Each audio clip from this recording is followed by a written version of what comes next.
This is Ask an Expat with Marcus and Matt from An Expat's Russia, where we answer your questions about what it's like to live, work, and travel in Russia.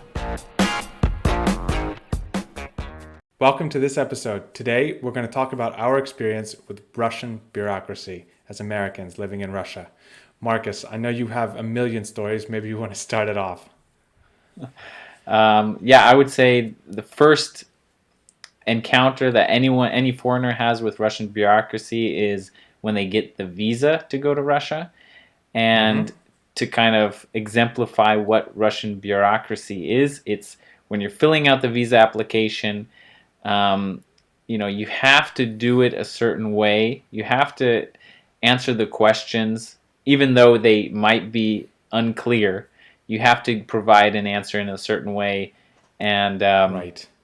like one simple example is it asks for your previous employment, at least for U.S. citizens. So if you don't have previous employment, the Russian consulate could be like, well, you have to put something here. And you say, well, it's not applicable. What do I do? They're like, well, it doesn't matter. You have to put something there. So I would say that number one, it's pretty strict in the format, although the answers may differ. Right. Well, I think it's important to note that Russia in general, all of the bureaucracy is very formalistic, right? So like there's a question and there has to be an answer. I don't know if this comes from the Soviet past, but it goes to everything, right? I mean, just trying to get, I remember with my wife, we were trying to travel with our dog. You know, you go there and they're like, why don't you have a stamp from, we had gotten his rabies shot in the US. We go to Russia, and I asked in the US before we go, please just like sign it there and put something, some sort of stamp. In the US, we don't have stamps. Anyway, we get to Russia, and they're like, we don't recognize this. There's a signature there. We don't know what this is. I'm like, we did it in the exact same format. Just there's no stamp. There is no stamp in America. And they're like, well, all we can do is, give them a new vaccine, and you have to wait 21 days before you can leave Russia. Just craziness stuff, right? It's just like everything is very formulaic, very formalistic. So when you go to do anything that's going to involve Russian bureaucracy, you have to be ready for that. And if there's no stamp, it's usually not correct. But I would say in the last few years, maybe it's probably closer to 5-10 years, they've got these new, they're called MFC. It's like multifunctional center is probably the best translation to English. But you go there, you get like the little number, and then you go to like the window and you talk with the person. But in general, I think it's getting better. But even though the service is better, you still get stuck with these situations where you're like, but that's not applicable. And they're like, right. But the kind law of these or archaic the rule says, yeah. Uh-huh. And that's the hardest thing to get around. A good example, at the MFC, a good example. You go, every foreigner has to go and get registered, right? So it used to be that you could go to the post office, you stand in line and fill out. We should point out that most of this is very difficult if you don't speak Russian. So all those forms are in Russian. There's nobody there to help, non-Russian speakers.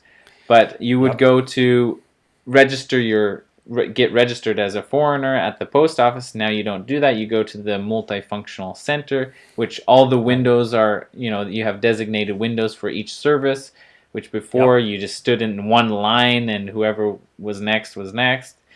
But I remember doing that, multiple times, countless times, where you would fill out the documents and then you'd get to the window and they'd be like, there's a mistake here. Please correct it. And I would correct it on the page, and they'd be like, no, you cannot correct it on the page. You need to fill out the whole thing over again. But lately, probably the last 2 years, I've run into situations where they say just correct it and initial it, right on the form. And I was like, really? So yeah, they used to be very strict about everything being, all the I's dotted and the T's crossed before you submit it. Right. Well, I have a similar example. I went to the MFC, the Multifunction Center. My parents and some other family members came to visit for my wedding. I had to go get them registered. They have like a very, very archaic form that you have to fill out by hand to get this registration. Anyway, I filled it all out for all 5 people. It's front and back for sure, but I can't remember if it's multiple pages too. I think it's just front and No, back. it's But double. It's front and back, yeah. okay, so I filled it all out. For 5 people, like each letter has to go into a specific box, right? Well, I got to the guy who signs off on it all, and he says, he points and he says, it says visa start date, not entry date. I was like, okay, well, it's only like 1 day different. He's like, you have to fill all the pages out again. Oh. Yeah. And we were there for like 2 hours, and it wasn't because we were waiting in line, which used to happen, right? You're there for a long time just because there's a long line and nobody knows what they're doing. But now, like the efficiency is good, but if it's not perfect, they make you start over with everything. Right. I hope that that's changing, but the rigidity of the rules around all of these and the requirements, it's overbearing. But you made an interesting comment about speaking Russian. I will say that I have gotten off being able to, like make a small correction, like you said, on the paper at the desk, just by speaking Russian and being nice to them. I think you and I were talking the other day. You had mentioned that you had always gotten kind of, I wouldn't say preferential treatment, but nicer treatment. They start asking you questions about yourself. Why are you in Russia? Why do you want to learn Russian? And these questions. And that facilitates the process better than anything else. If you go in there not speaking a word of English or a word of Russian, they're going to eat you up in there. Well, I would say a very good example of, let's say you're going to a meeting and you're late. The reason that you're late matters, right? Like if you got a flat tire, that's something out of your control. If you just were late because, you were enjoying dessert or whatever. How long it would take on the... Like in this case, it's the exact same situation where the ability to speak Russian and explain, hey, I thought it was this because, this is what I was told, and then they'll be much more lenient in most cases and say, okay, Right. I'll just correct this myself and I know what you meant. So I've been in those situations where Russian has got me out of filling it out again, or they're just like, okay, I'll take it like that. Right.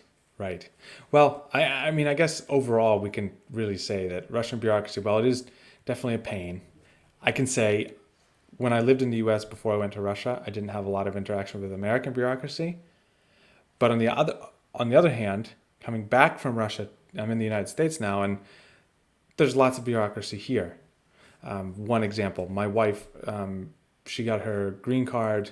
The system won't take her first and middle name are too long, so like they cut off letters, but different services cut off different letters. So like she has all these different versions of her middle name, and like the social security card doesn't look like her passport. Her passport doesn't look like her ID card, and then the visa that she had originally is different. It's just a mess, and everyone's just like, oh, it doesn't make a difference, right? But then when you go from one agency to another, like we moved from Virginia to Texas, and then they ask like, oh, well, why doesn't her previous ID card from Virginia, why doesn't that match her passport? Mm-hmm. Like, well, because her green card is different. It's a total mess. And then if you don't have the right documents in the US, they're like, well, where's the marriage certificate to prove that you're married? I'm like, well, we have it, but it's in Russian. And then they're like, oh, well, you need a translation. So, I mean, it's the same stuff, but just slightly easier in the US. But there's still lots of bureaucracy here. That's something that we sometimes forget. But again, if you're before going to Russia, I didn't have much experience with bureaucracy because I was younger. Then coming back, being married, having kids, all that, by nature you have more bureaucracy to deal with. But I would say that some things that that I remember specifically about Russian bureaucracy is that, again, we mentioned it, you have to have the stamp, or you have to have it doesn't matter who stamped. I mean, it does matter who stamped it, but it's almost like as long as there's a stamp, any stamp, it's Right. it looks like it's in the right format. It will be accepted.